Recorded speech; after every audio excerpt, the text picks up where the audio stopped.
warm rush of damp purple ink hit you when the teacher walked in with worksheets. The smell was sweet, almost solvent, and you sniffed the page because every kid was doing it.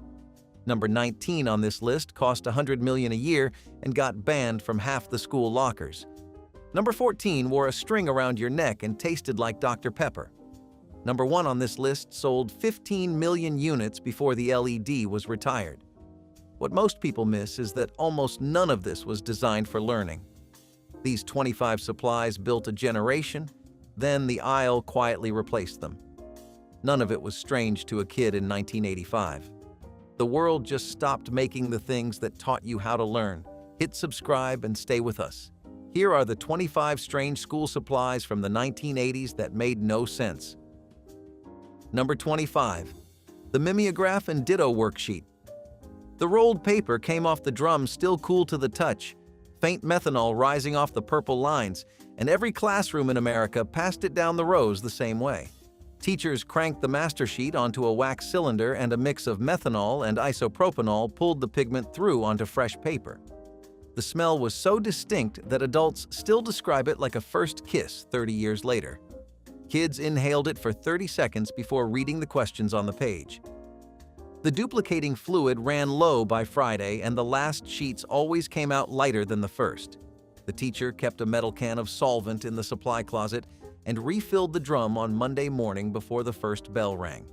By the early 1980s, the photocopier had cheaper toner and no fumes, and the Ditto machine got rolled into a custodian closet for parts. The worksheets themselves faded to gray inside a year, the purple turning to something like the inside of a faded umbrella. The smell stayed in your memory for 40. Number 24, the rubber pencil grip. A small triangular sleeve in neon pink or aqua slid onto the shaft of a yellow Ticonderoga and was supposed to fix your handwriting before it broke. Occupational therapists pushed them through the early 1980s, claiming the grip would correct what they called the death pinch, the way a small kid clamped down on a pencil with all 4 fingers. Schools bought them in tubs of 200, and the school nurse kept a backup tub in her closet. Half the kids chewed them like erasers in study hall, and the other half lost them inside a week. The rubber was vulcanized and dyed with cheap pigment that left a faint pink stain on the side of your finger that you tried to wash off in the lunchroom sink. The grip slid down the shaft as the pencil got shorter, and by April, it was riding on the metal ferrule above the eraser. By 1990, the grip was a tradition more than a tool. The teacher handed you one on the first day of school and forgot about it by the second. Number 23, the Yikes pencil. Empire Barrel of Nashville launched it in 1992 in a triangular barrel of pink-dyed wood, an orange exterior, and a lead the company claimed was purple. The slogans were printed sideways down the shaft in a bouncy hand-drawn font, things like, "Orange, you glad it's purple." A barrel vice president told the press the commercial spike pushed sales up 50% in one season. The line extended to rulers, sharpeners, and pencil boxes in the same wild color palette. Kids broke the points off them in the first week because the wood was too soft to hold an edge, and the lead crumbled inside the wood every time you dropped one. Triangular pencils never sat right in a Boston sharpener built for hexagons, and the dial just spun a flat side around without ever cutting a true point. The cult lasted about 3 school years. The supply closet held the leftover stock in a cardboard box marked Yikes until 1998, when a substitute teacher finally threw the whole thing away. Number 22, the Eraser Mate Erasable Pen. Paper Mate, then a division of the Gillette Company, launched it in 1979 with a rubberized ink the chemists said could be lifted clean off the page within a few hours of writing. The first version was refillable and came in a brushed metal barrel with a black eraser screwed onto the top cap. The second version came with a black eraser glued to the cap and an ink that smudged sideways across the line every time you tried to fix a comma. Kids in algebra class learned that the eraser pulled the ink, the paper, and a little pulp underneath all at once. The hole it left was bigger than the mistake. By 1986, most teachers banned them outright on tests because half the answers came in smeared, and the rest came in with a hole punched through the page. The ink also bled through to the next sheet of notebook paper. The ones that survived sat at the back of the desk drawer next to the dried-out yellow highlighters. Number 21. The Lisa Frank folder. Rainbow unicorns, neon dolphins, and panda cubs in roller skates covered the goldenrod stock in colors the printer could barely hold. Lisa Frank started licensing her designs in the early 1980s out of an Arizona studio in Tucson, and by the late 80s, the company was clearing $60 million a year on stickers, folders, and Trapper Keeper inserts. The folders were structurally identical to a generic Mead three-pronged portfolio. The price was about double, and the cardboard was about the same weight as the cheap kind. Girls traded the stickers like baseball cards on the lunchroom bench, and the trade rate was strict. A holographic dolphin was worth 2 regular unicorns. A scratch-and-sniff strawberry was worth the moon. The boys called them ridiculous out loud and bought their own on Friday after school once the bus had cleared. Every classroom had at least 4. Teachers stopped trying to confiscate them by 1989 because they had become more common than plain folders. Nobody ever read the multiplication chart printed on the inside flap. Number 20. The TI-30 calculator. Texas Instruments rolled it out in June 1976 at $25, a price that undercut Hewlett-Packard by more than 100. 8 digits of precision, an LED display that drained a 9-volt battery in about a week, and 40 keys arranged the way every junior high teacher needed for pre-algebra and beyond. The model sold an estimated 15 million units before the LED version was retired in 1983 and replaced with a liquid crystal display that ran on a small button cell. Schools required them on the first day of 7th grade math, and the supply list said TI-30 by name across the country. Half the kids stuck masking tape on the back with their last name in permanent marker. The other half lost them by November. The LED bled red across the desk in the dark, and you could read your homework just by powering it on under the covers and tilting the screen toward your math book. The case smelled faintly of warm plastic by the end of a long math test. Number 19. The Trapper Keeper. A loose-leaf binder with sliding plastic rings, 3 pocket folders, and a wraparound flap that closed with a strip of Velcro that crackled in a quiet classroom like someone tearing a sheet of paper in half. Mead launched it in 1978 after a marketing executive named Bryant Crutchfield asked his product team for what he called a locker item, something that could pull together a whole day of class without dropping pages on the way to gym. The product designer was John Wyant, the director of new product development at Mead in Dayton, Ohio, and he sketched the prototype on the back of a folder in 1977. The original version closed with a metal snap, but parents complained the snaps tore the vinyl and ruined the binder by the second semester. By 1981, the snap was gone, and the Velcro was the icon of the decade. By 1989, Mead told the Oregonian that half of all American students between 6th and 12th grade owned one, and the company was clearing more than $100 million a year in Trapper Keeper sales. The folders inside came in every theme you could license, from Garfield to Knight Rider to the Lisa Frank dolphins. Schools started banning them in 1992 because the binders were too fat for the standard locker shelf and the Velcro was too loud for a quiet test. By 1995, the recommended supply list at most middle schools said no Trapper Keepers and no rolling backpacks, and parents quietly switched to a generic 3-ring binder from the drugstore. Mead kept the brand alive with a thinner version, but the magic was gone. The sliding plastic rings pinched fingers. The flap caught on coat sleeves at the bus stop.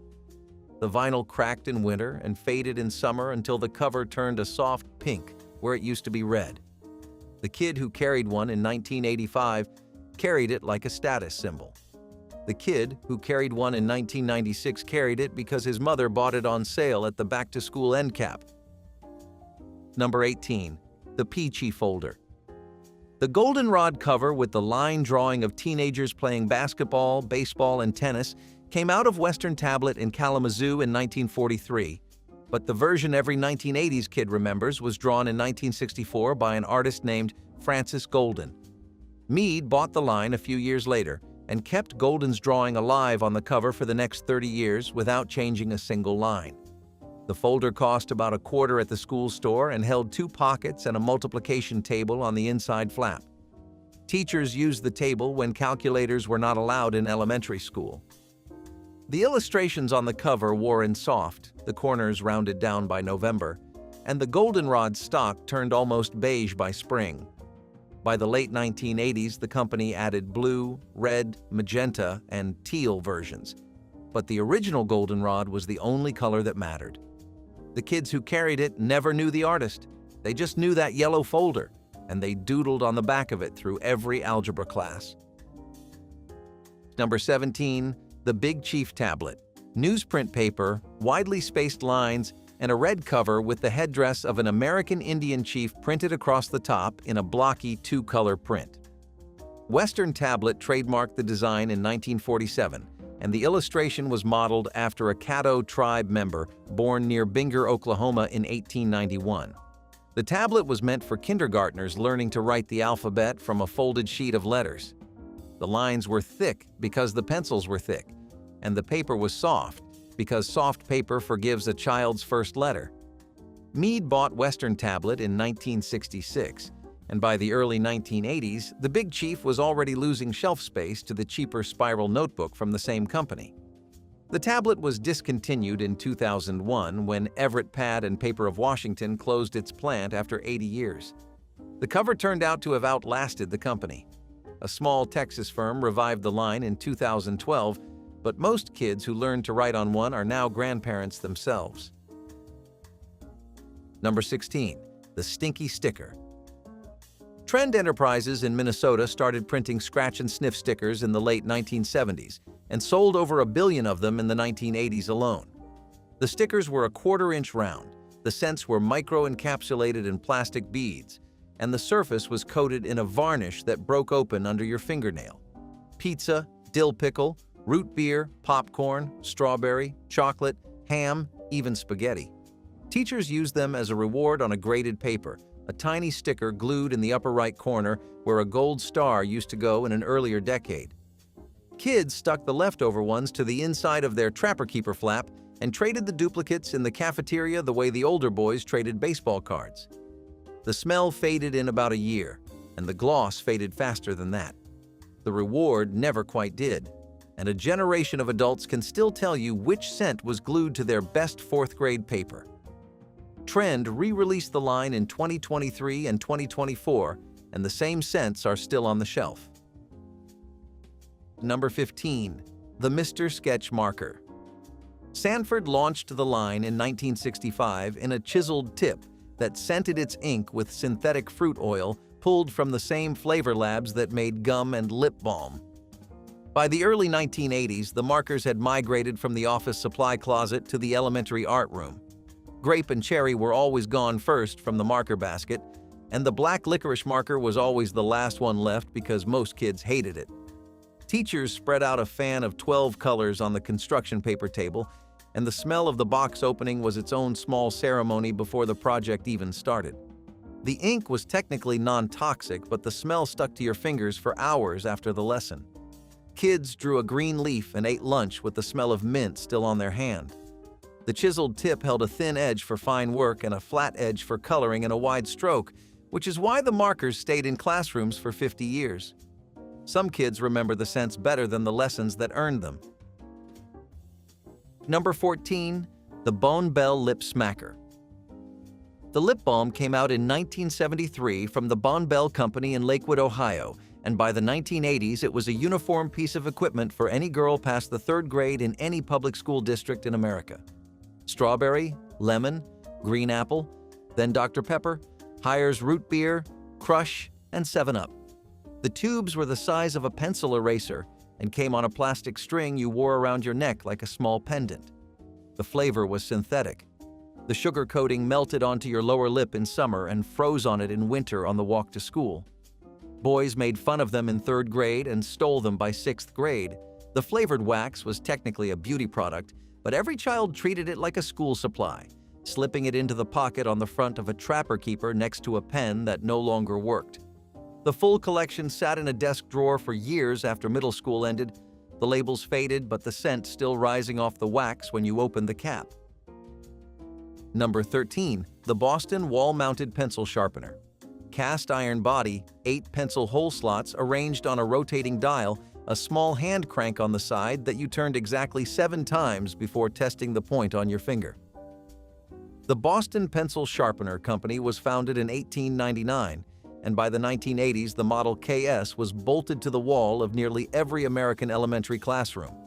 Kids lined up at the back wall while the teacher pretended not to notice the line forming during the middle of a lesson. The shavings drawer underneath filled up with cedar curls and graphite dust, and once a week a janitor emptied it into a metal trash can. The crank handle wore smooth where 1,000 small hands had turned it through 3 decades of school years. The company was acquired by Hunt in 1925, and the brand passed to X-Acto in the 1990s. The new ones in stores are made for offices, not for kids. Number 12. The overhead projector.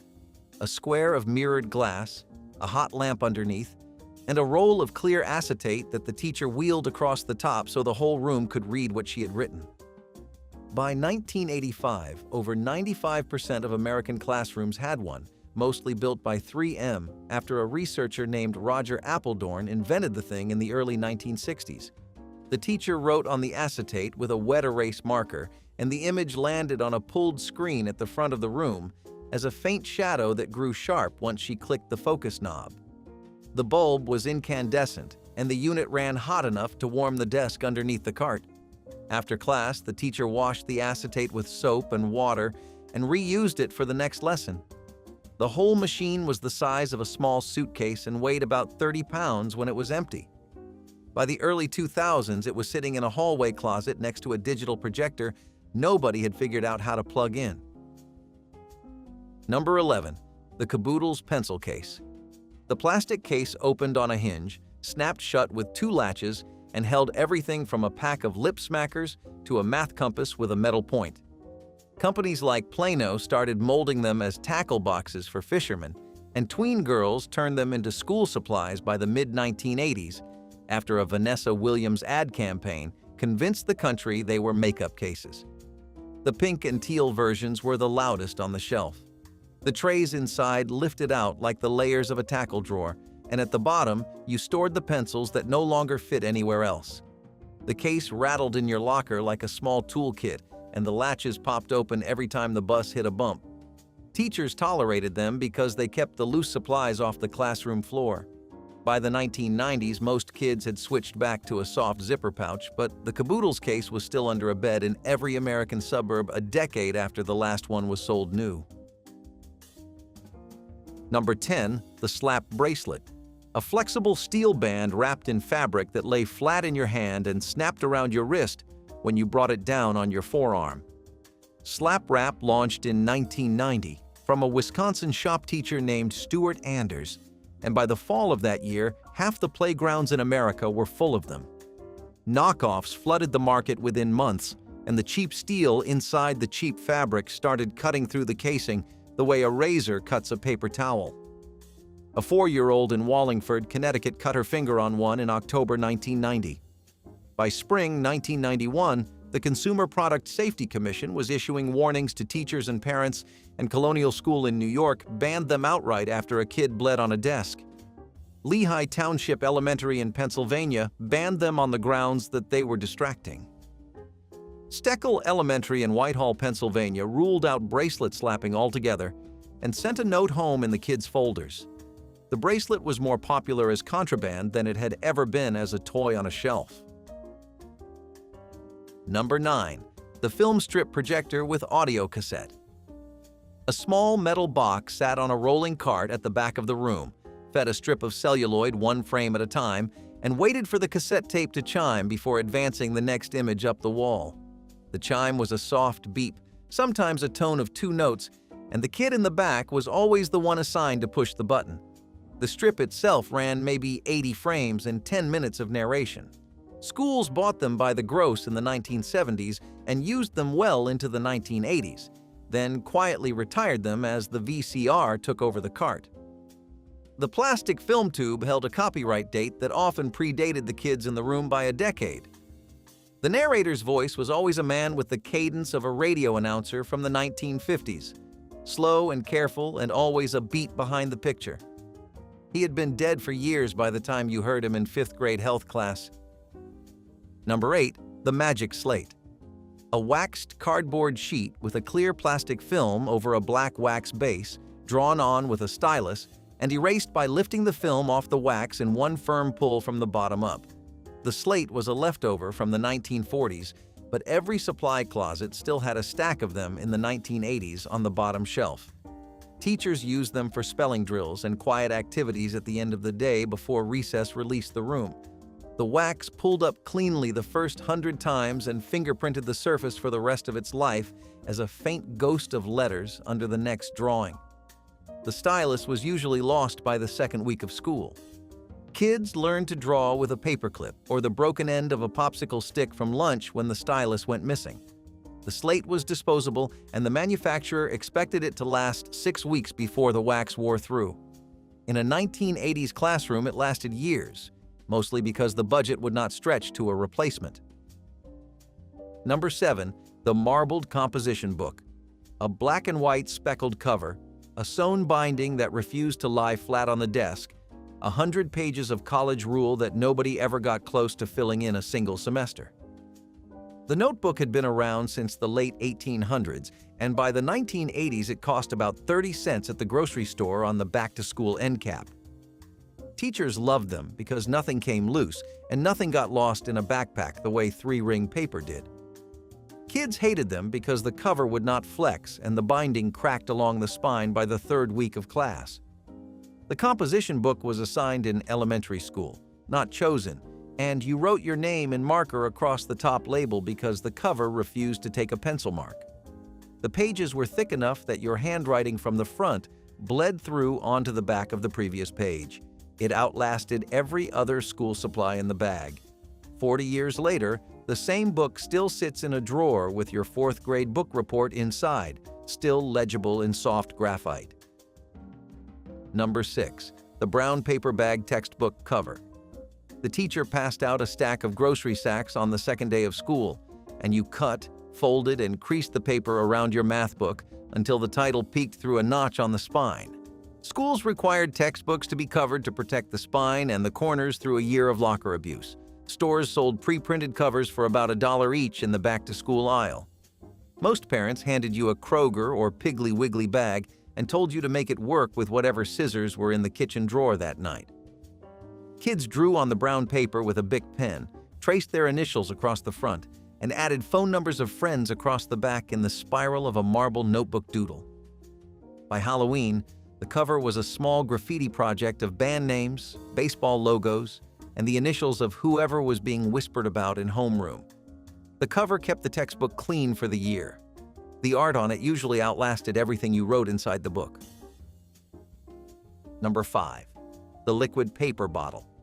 A small white plastic bottle with a brush in the cap and a thinner solvent that smelled like the back room of a hardware store. Bette Nesmith Graham invented it in 1956 in her kitchen in Dallas using tempera paint, and Gillette bought the formula for $47 million in 1979 once the patents expired. Teachers handed it out for typed assignments in the early 80s and reluctantly let kids use it on handwritten work by mid-decade after parents complained about the cost of carbon copies. The brush gummed up after a week, and the thinner separated from the white pigment if the bottle sat upright too long. The thinner evaporated in a hot backpack and turned the bottle into a hard white puck that you could not pry the lid off of even with a butter knife. Kids huffed it on the back of the bus until parents noticed, and the formula was reworked to remove the trichloroethylene. By 1992, the bottle was essentially a memory, and the white tape rolled out of a whiteout dispenser took its place on every desk in the country. Number 4. The Pink Pearl Eraser. A pink rubber rectangle with one beveled edge and the words Pink Pearl printed on the top in red ink. The eraser was made by Eberhard Faber in the United States starting in 1916.